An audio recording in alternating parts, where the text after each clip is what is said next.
Welcome to ACR On Air, the official podcast of the American College of Rheumatology, where we have engaging conversations with leading rheumatology professionals on topics such as the latest research on rheumatic diseases, solutions for addressing practice management issues, legislative policies impacting patient care, and more. Here's your host.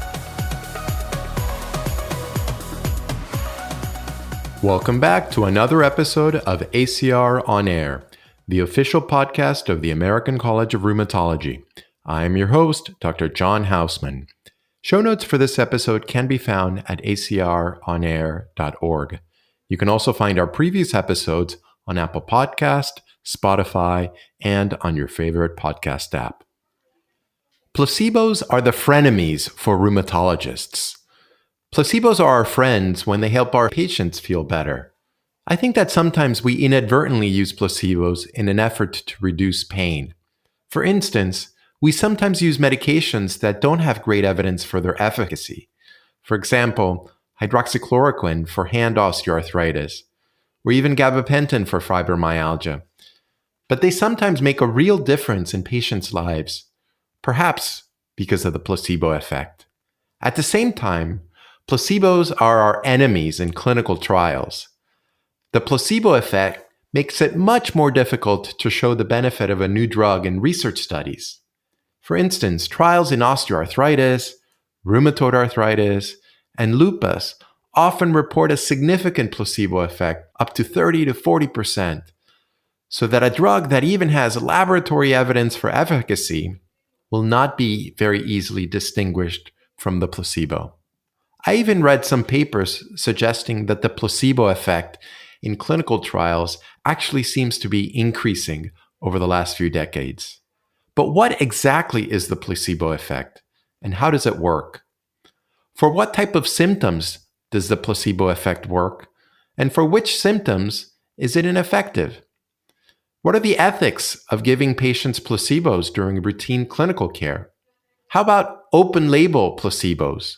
How can we diminish the placebo effect in clinical trials?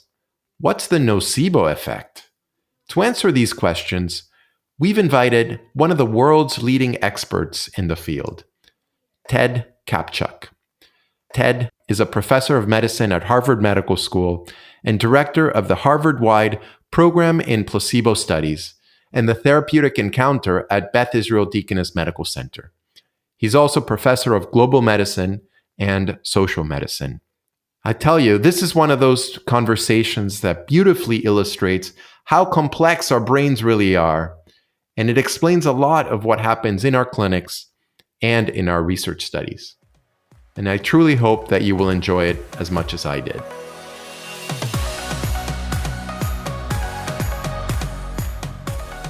Ted, welcome to the show. My pleasure to be here.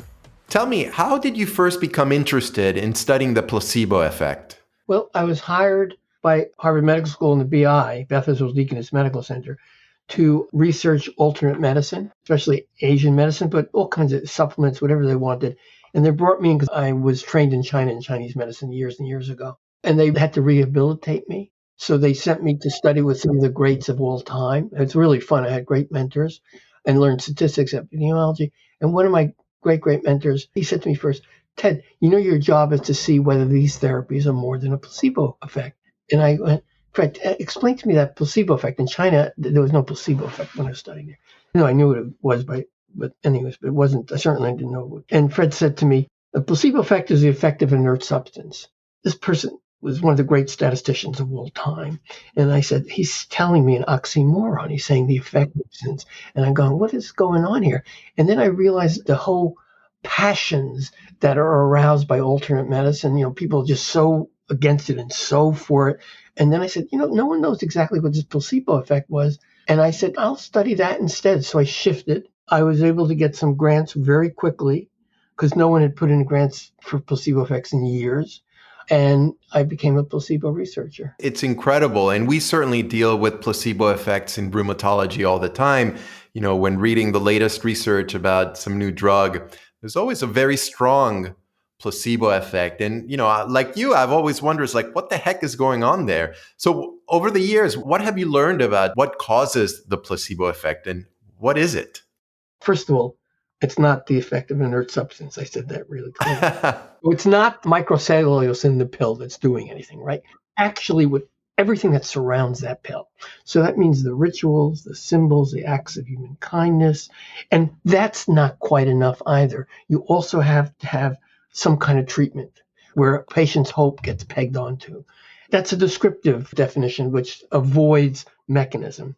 But we do know, and this is after 25 years of research, that in some situations, for some symptoms, endorphins are released when the people who respond to placebo, cannabinoids are released, dopamine mechanisms that happen, and other neurotransmitters are actually released. You can block the receptors, you block the placebo effect. Subsequent to that kind of research, and also at the same time as that research continued, we've done lots of fMRI and PET scans of people being treated with placebo, and it's clear that quantifiable, specific, and relevant regions of the brain are engaged. A lot of limbic things that modulate pain, prefrontal cortex is sometimes engaged.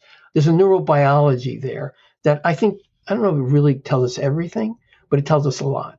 And specifically around pain, I'm going to do this because that's really a big part of rheumatology, obviously. Absolutely. The complaints of pain is sort of our... That's one of the places where placebos are notably powerful. You're doing experiments on pain, you're in trouble. You can do an experiment on pain medications or pain procedures or even pain surgery for patient self-perceptions of pain, you're going to be in trouble because the placebo effect is big.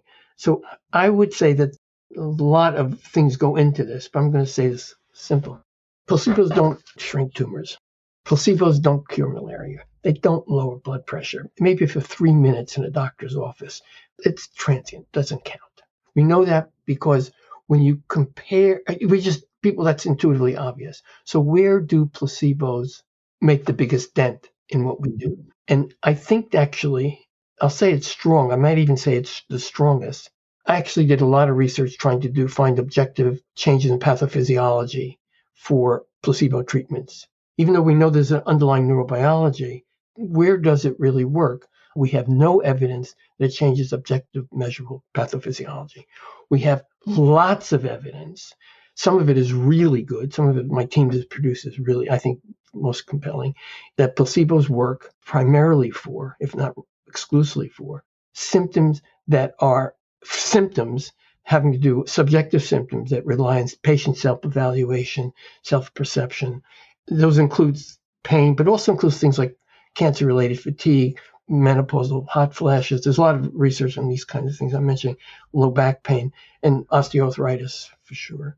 Many scientists call Bayesian brain, which is that the brain is not a passive detector of that detects what's happening on the periphery in the knee or the back or the shoulder or the neck, whatever, stomach. The brain actually also merges that up peripheral sensation going up with a down signal about what it predicts, what's salient and what's not salient. And one of the things that I would say is that placebos turn down the volume when you have central sensitization, right? Mm-hmm. And you guys deal with it plenty, even in places we have real objective pathophysiology. But a lot of times, and you guys actually deal with more objective pathophysiology than I do.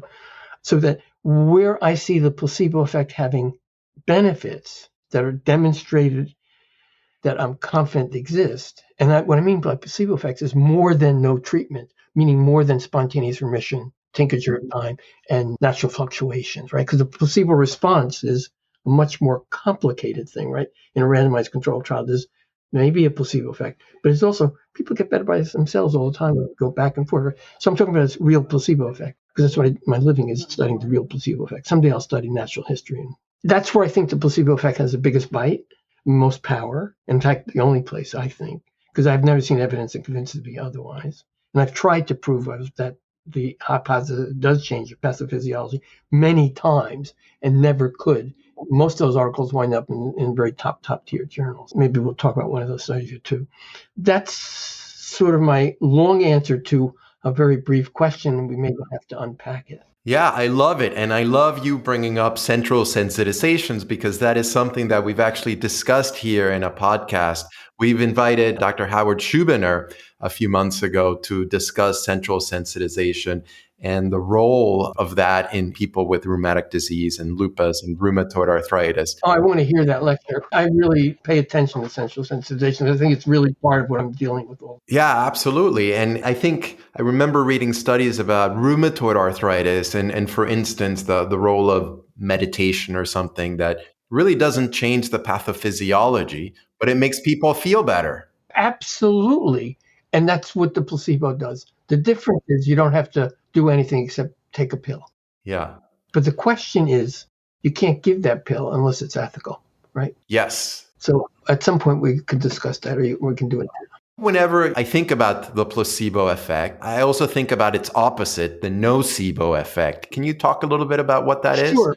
The nocebo effect, some people say is the evil twin of placebo. I think it's a distant cousin. I'll tell you what. In every randomized controlled trial, not every, but often, even with, you get placebo responses in the control arm. But you also get the side effects of whatever you're testing, especially the common side effects, headaches, nausea, dizziness, insomnia, thirst, dizziness, whatever, those common ones. They're always in the placebo treatment arm too. So you call that negative response of placebo treatment. The difference is on a mechanistic level, all the experiments, there have been 300 neuroimaging experiments with no placebo responses. There have been three which my team did on nocebo responses, actually 2 and 5.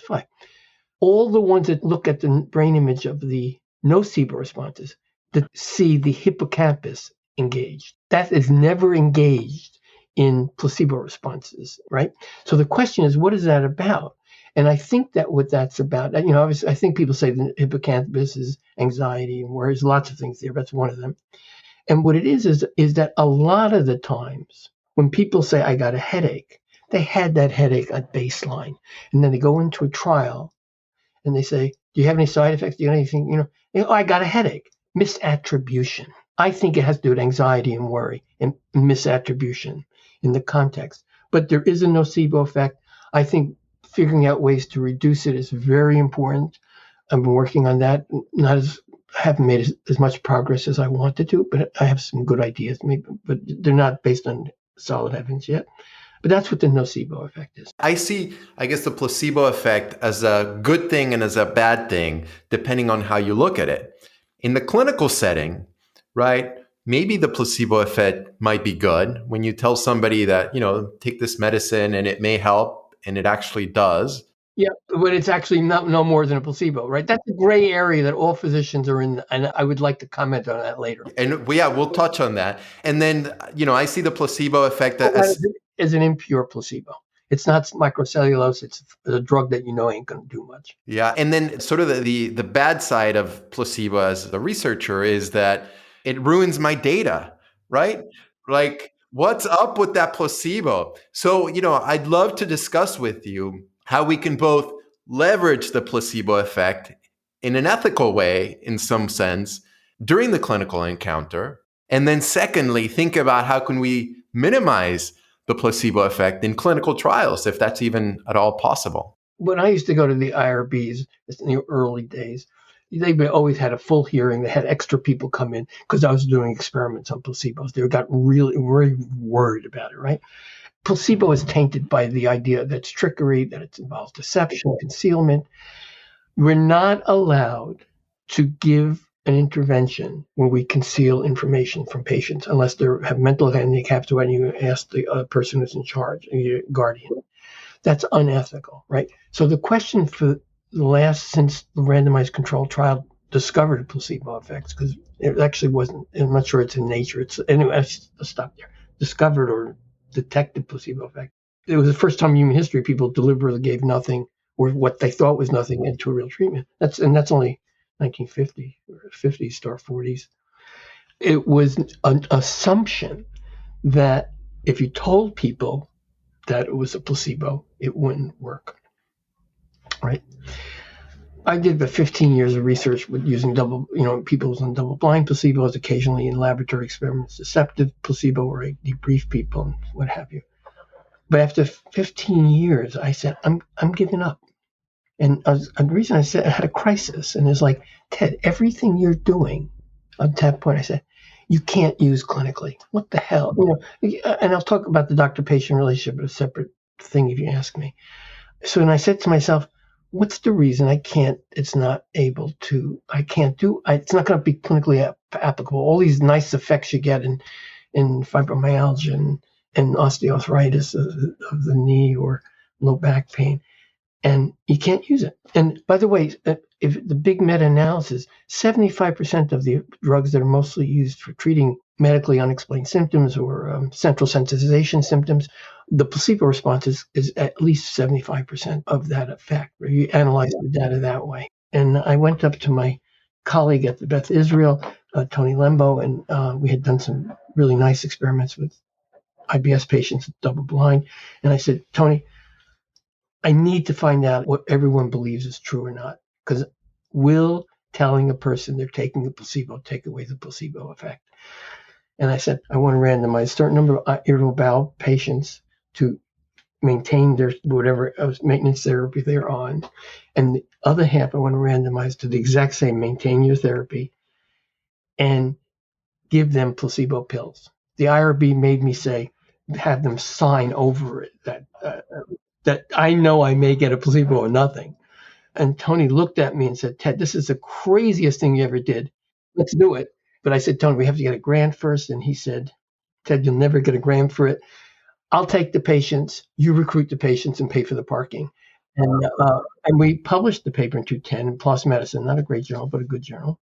And we found that it was a small trial, 100 people. And the people who were on normal care got better significantly, but I think they've got improved 30%. Chinkature time works at any time. And the other group, which took nothing but a placebo twice a day for 3 weeks, it was a very short trial, got 60% improvement in their IBS symptoms. It was remarkable. It's much, we didn't know what we were going to get, and we didn't expect it. So for these patients, you told them, this is just a placebo pill, and I want you to take it twice a day. We said a little more than that. We have an ethical obligation to explain things. So we told them the truth, which is we have no idea. We know that in IBS studies, people get better on the placebo pill, but they don't know they're taking a pill. We want to see if it works if you do know the pill. Patient said to me, because at first time we advertised for these studies, we called it a mind-body therapy. I don't think it's a mind-body therapy, actually, but you know what else to call it. And people say, you're not going to give me a placebo. And I said, you don't have to take it, but if you want to go to the trial, that's what we're testing, is whether placebo effect works, if you know.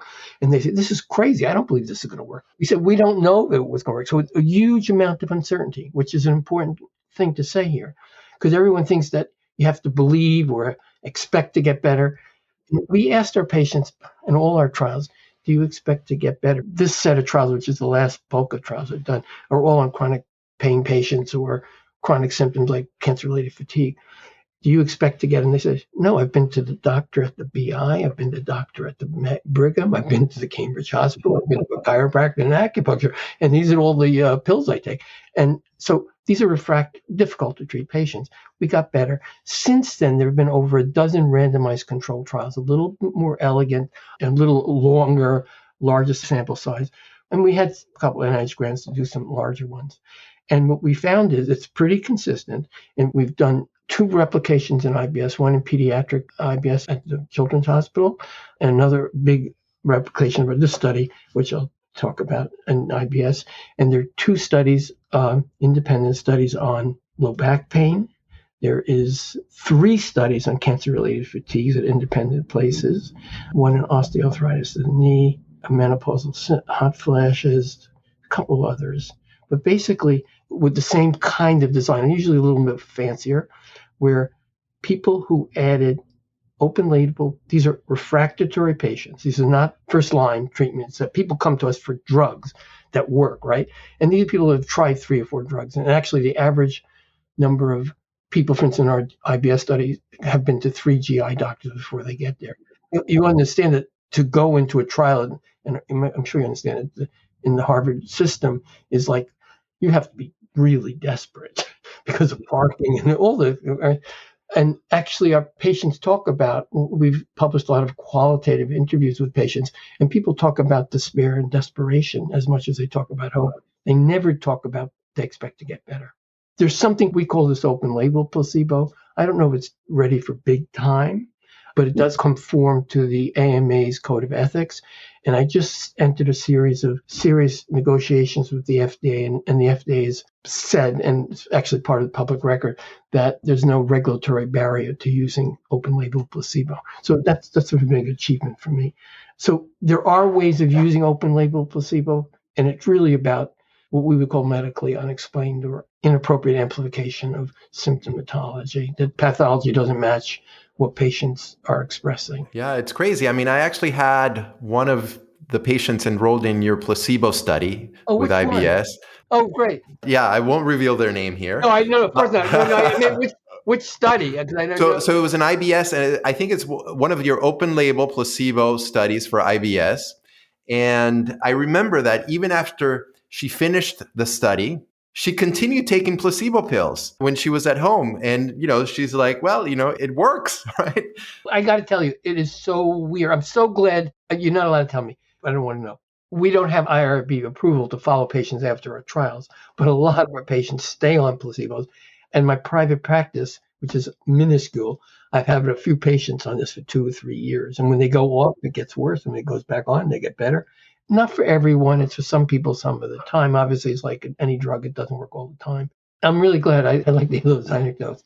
That's a big part of my recent research. It's incredible. And so do you think that the open label placebo is as good as, I guess, closed label placebo? Oh, thank you for asking. I didn't even tell you to ask me that.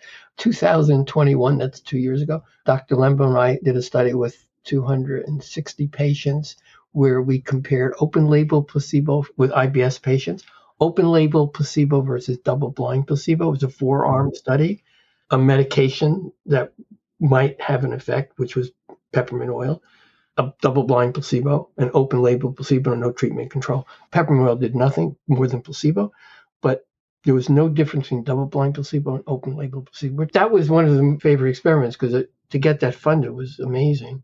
I'm so glad you asked the question. Someone's interested in it. Yeah. No, it's fascinating. All the stuff is, on some levels is preliminary. There's still a lot of work to be done. We need a randomized withdrawal study on this open label. There's a question, going on. How long do you put people on? But I'm working with lots of people working on this stuff all over the world now. Great. And let's talk a little bit about placebo studies and research, which was sort of the other question. And there, we don't want a placebo study, right? Like we want to try to reduce that as much as possible.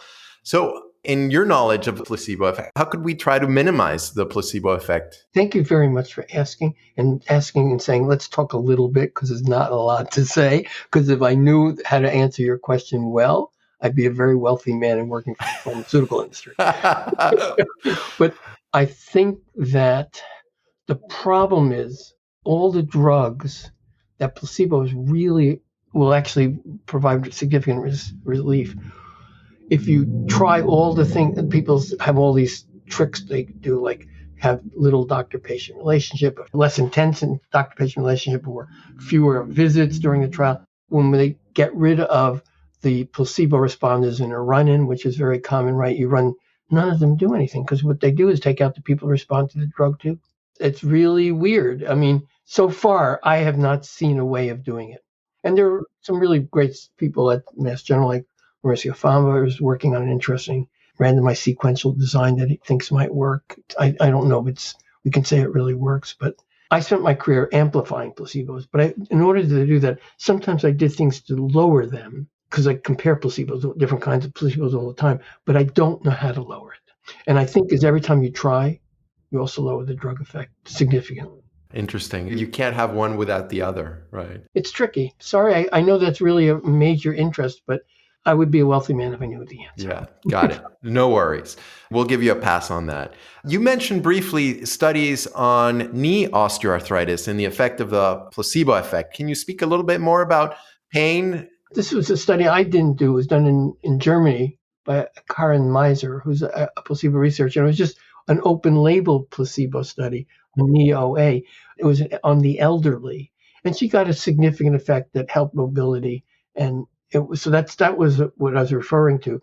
I think in pain in general, if it's related to central sensitization pain has large placebo effects. And at least sometimes, because we don't know it always is true, open label placebo has the same effect. That's actually pretty interesting. Fascinating.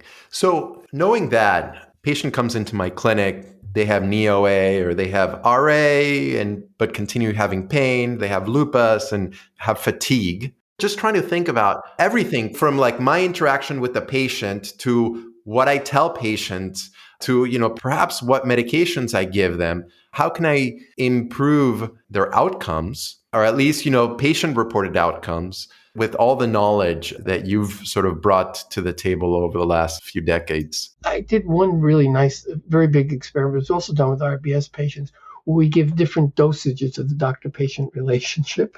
Oh, interesting.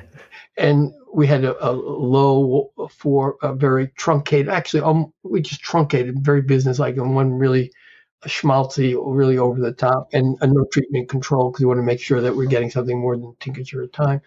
And we got this huge bump with doctor-patient relationship around placebos. I'll tell you, the trials that have tried to do that with drugs don't get that. I think one of the best placebo studies ever done, it was done at Hopkins with 5 centers. It had 600 patients in it. So it was a 2x2x1. And they gave them a good form of something like albuterol or placebo inhalator. And they crossed that with lots of expectations, doctor-patient relationship. So you got 2x2, placebos versus 2 types of, and then you have no treatment control. The placebo differences did nothing on FEV1, 0.0. But on patients' symptomatology, meaning that how much it did a tremendous amount, right? So we're dealing with symptoms here, not objective. Actually, I have an experiment that I wouldn't mind talking about it. It's even a little more clear than the one I just explained. That's on asthma. It was published in the New England Journal. I'm not a rheumatologist. Some of the symptoms people have are because, there's arthritic trauma to the joints or something. Some of it is amplification. I haven't treated rheumatology patients in a long time, but they're much harder to treat with placebo. You get placebo effects, but I think they're diminished compared to you see them in OAA. So I think that I'm going to surmise, I'm not an expert, you're the expert on this, that those kinds of conditions have some kind of tissue damage that's causing the pain. And some people there's an amplification. Some people they don't notice it at all, right? You do an exam, you say this whole person, they shouldn't be able to bend their knees or move their neck, and they're happy, right? And you see that in back pain all the time. You do, right? So there's a role for the placebo response, but I have not done anything in rheumatic disease and haven't treated lupus in a long time. And I don't want to speak to those illnesses because the evidence about placebo effects is very weird because you don't have a no treatment control. Any drug trial, you really only care about whether it's more than placebo. You don't care whether placebo is more than tincture of time. I invested a lot in trying to make that distinction to find objective changes. We took, I think, 40 asthma patients and brought 14 exacerbations of breathing, taking them off all the drugs, 36 hours for the steroids, 8 hours for the albuterol. When we brought them in, screening, which we wanted to make sure that if we took them off of their drugs, they got some worsening of breathing and albuterol would work. So they're responsive to albuterol at least. Then we brought them in 12 more times in 3 blocks because there's a lot of question of time, the time of the year, season. So in each block, we gave them random order, either albuterol, fake acupuncture, or no treatment control. And we did. There was 12 times they came back and then we had a final visit. So we had over 460 exacerbations of asthma. I love telling the story to my students because it was a complete failure of the study. I got in some level and then we figured out how to change it. My goal was to find 3 patients that always responded to placebo and then use them, bring them to the lab, do work, blood work, brain work, whatever. And what happened was that we got, when the albuterol, we got a really nice 20% reduction in pain in 2.5 hours and breathing. But for the placebo albuterol, we got a 7% reduction. For the fake acupuncture, 7% reduction. And we would say, there's a small placebo effect. But when we did the no treatment control, sit there for 2.5 hours, we got 7% reduction. There was 0 effect on FEV1. This was done at the Brigham. And I said to my statistician, And the asthma doctor said, Ted, this is terrible. We did all this work and nothing happened. And it's just, please, John, let's see what happened with the self-evaluation of how their breathing was going. So the FEV1, the albuterol improved how they felt about the breathing 50%. The fake albuterol was 50%. And the fake acupuncture was 50%. And no treatment control was 20%. What happened there was the placebo effect was so big that there was no drug effect, depending on the outcome. I think that's a real clear statement of why I'm skeptical and a lot of other reasons.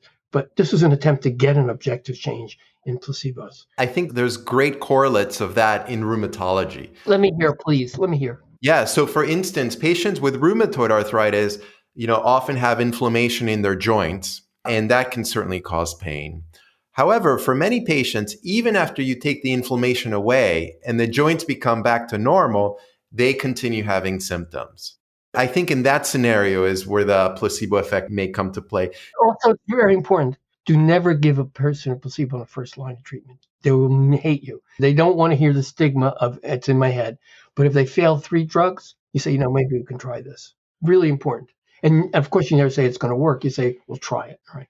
Because you never know. I like it. Yeah, I think, lupus is another thing that comes to mind where many patients have fatigue. And certainly sometimes fatigue, we can, surmise it's related to disease activity and we see it in the blood. Sometimes we don't see anything and it's hard to pin down what's causing the fatigue. What do you normally do when you get to that point where the person, you say, okay, this is going on, you'll do that gray zone of what I call an impure placebo probably, right? Yeah, so we screen for depression, anxiety. We send them to mental health counselors. Get them to the psychologist. We send them, we do, physical therapy, exercise, right? We try to get them moving. We assess their sleep. There's a lot of things we do. I haven't done this experiment, so I don't know.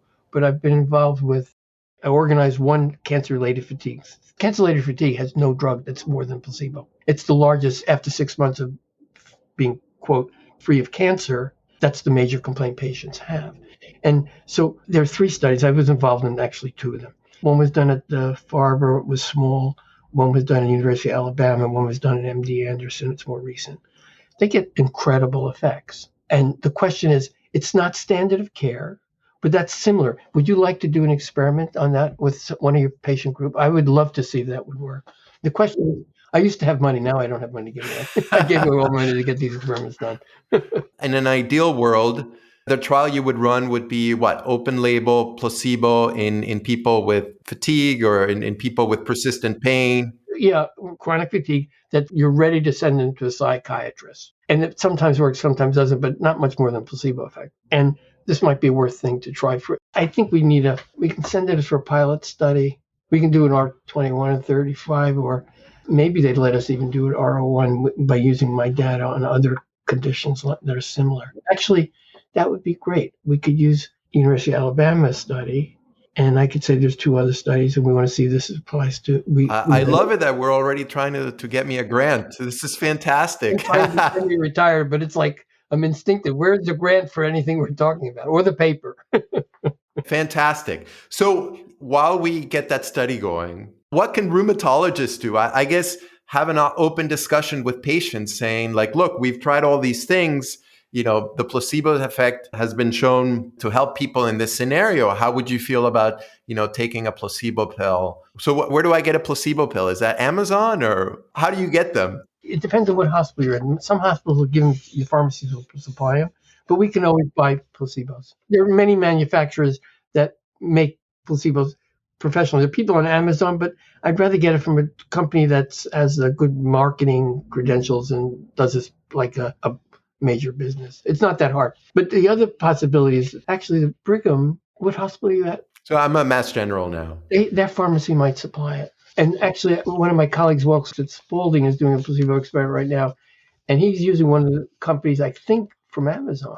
But maybe not. You have to get a lot of permission to use that company. A research assistant can get it done. Yeah. No, I'm also wondering about, patients out there that listen to this talk and say, hey, I'm willing to give it a shot. I wonder if, by themselves, if they get the pill off Amazon, is that going to work? There's never been an experiment, but everything I know says that doing it yourself, it's not the right process. You need to have an authoritative person with you that says, let's see what happens. That relationship is important. It's not sufficient, but necessary.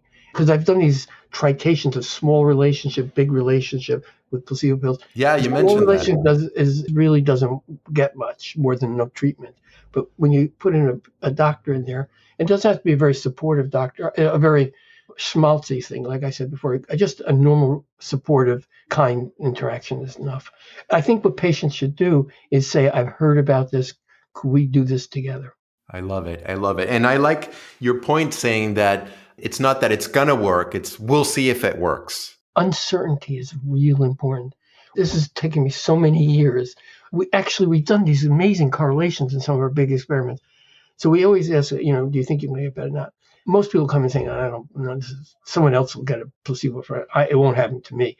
And then some people are a little gung-ho, they're a little new age. The gung-ho people say, I really want this, I know this will work. Don't get it better. The correlation is they actually don't respond to placebo as well as the Oh, that's fascinating. What it is that if you know about central sensitization, it's a kind of stuckness, right? And we use metaphors rather than technical words. And perturbing that stuckness is an a priori prior in Bayesian brain that you're in pain, you stay in pain, and even though the inflammation's gone, it's still pain.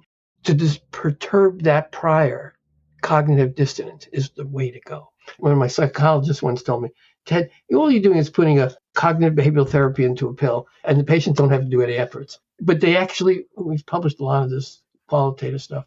Patients really go into, we actually, in our experiment that compared double-blind placebo to open-label placebo, we were able to interview a lot of the patients in both groups.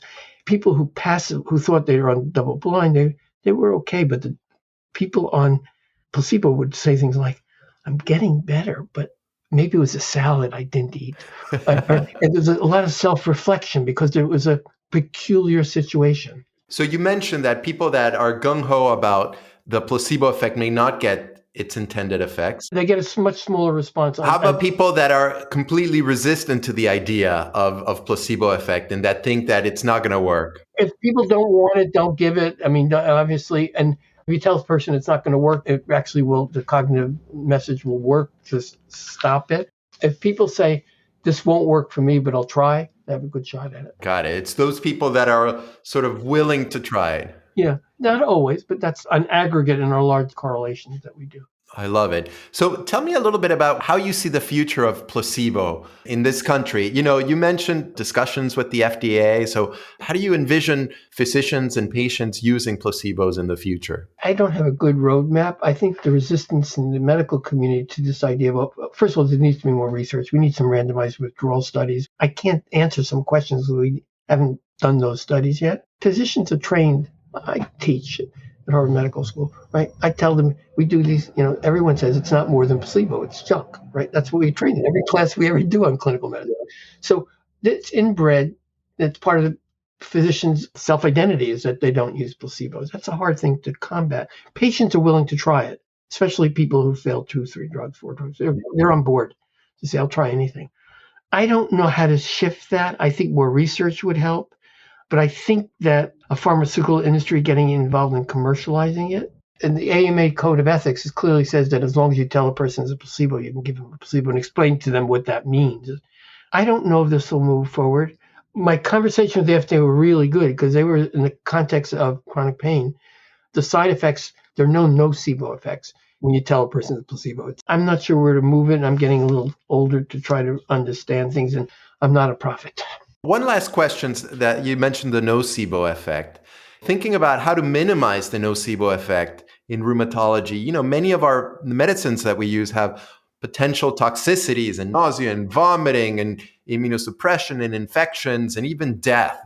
So is there a way of both being honest about those risks and yet minimizing the nocebo effect? We're under ethical obligation to, all the serious ones have to be mentioned. We know that, right? Correct. I've been working on a model that only tried it on TCAs and irritable bowel patients, but I didn't have any money to make it more than a small pilot study. I don't think that you can reduce the serious toxic effects of drugs. I just don't think so. But if you know that some of the other effects are in the nocebo arm of a trial, what we've been trying with is a 20-second intervention to reduce placebo effects, which is telling people, oh, by the way, after you do the spiel about all the side effects, these side effects people got in the placebo arm, probably because of some worry or anxiety. And that's it. You don't tell patients too much. They pick up on the little things. And that seemed to make a difference. But that needs a little bit more exploration and more study. There are people who are trying to do these education things to patients in cancer about side effects, but I think they actually increase side effects by paying attention to them too much. I love it. Ted, this has been a really fascinating discussions, and I hope that we continue our grant writing and proposal. I think these are topics that are very relevant. I have a question. Can you send me the link to this? But I also want the link on the person that spoke on central sensitization. Absolutely. It's a wonderful episode. And for listeners out there, yeah, the one about chronic pain with Dr. Howard Schubiner is fantastic. But Ted, this has been really enlightening, and I really appreciate your time and certainly all the work you've done for the last several decades on this stuff. I'm glad that you discovered this gap in knowledge of the placebo effect and started working on it. Thank you very much for the compliment. Have a good day. It was a real pleasure to be with you. Thanks, Take Ted. care. Well, there you have it, the placebo effect. Are you ready to use open-label placebos in your clinic? For more information about Dr. Kaptchuk's work and the placebo effect, check out our show notes at acronair.org, Apple Podcast, Spotify, and on your favorite podcast app. Thank you all for listening, downloading, subscribing to our show, and for rating us with 5 stars, or however many stars you think we deserve. Until next time, embrace our frenemy, the placebo effect, when you see it this week. And of course, stay healthy.